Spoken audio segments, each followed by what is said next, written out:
Detective John on the case. Today, our headline is missing something very important. Sense. I can smell it in the typeface. Okay, maybe not literally, but I found a tiny mystery. A headline that sounds like it wants to be a cartoon. Ready to be a headline detective with me? Put on your imaginary magnifying glass. Here's the promise. We'll hunt for 3 clues hidden in the headline. 1, a weird word. 2, a cartoony quote. And 3, a promise that sounds like a parade float.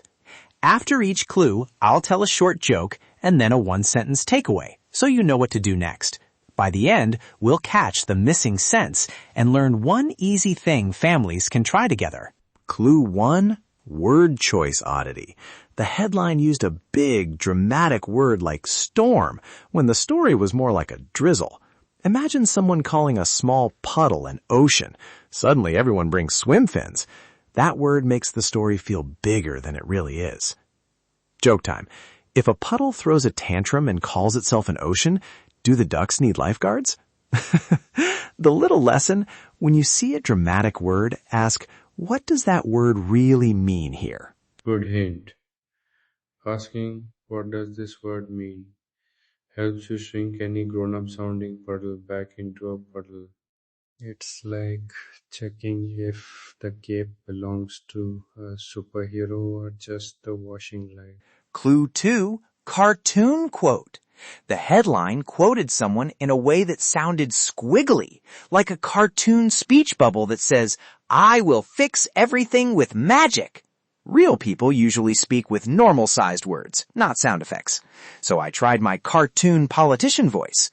I promise to fix it with a giant banana and a parachute. Punchline. A banana parachute might be fun at a picnic, but not for fixing real problems. Tiny lesson. Listen for how something is said. If it sounds like a joke or a cartoon, the headline might be trying to make you feel a certain way instead of explaining facts. Right, don't as part of the story. If a quote sounds extra dramatic, you can ask, was that the whole sentence or just the headline picking the loudest bit? Clue 3, the promise parade. Some headlines list promises like they're selling tickets to a parade.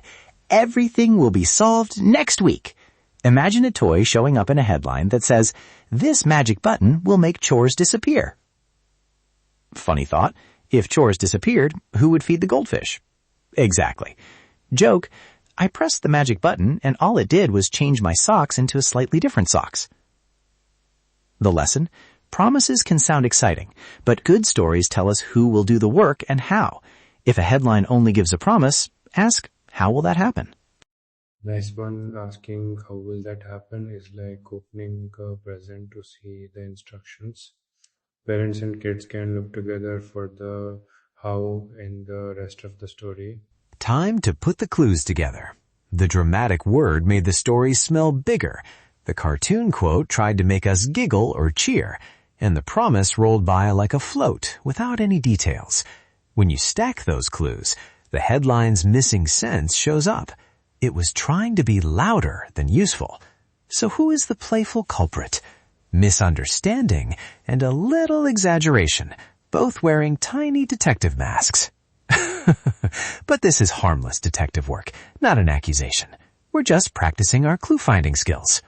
Quick recap. 1. Ask what a dramatic word really means. 2. Notice when a quote sounds like a cartoon and ask if it's the whole sentence. 3. When you hear a big promise, ask, how will that happen? One easy family tip to try. Read just the headline together, then read one small paragraph and ask the 3 detective questions. That helps the headline grow up into a real story. And now, because every good detective episode needs a final joke, why did the headline bring a ladder to the newsroom? To reach the high notes in the story. Thanks for joining the case of the missing sense. Tune in tomorrow for another tiny mystery and another easy detective trick. Detective John, out.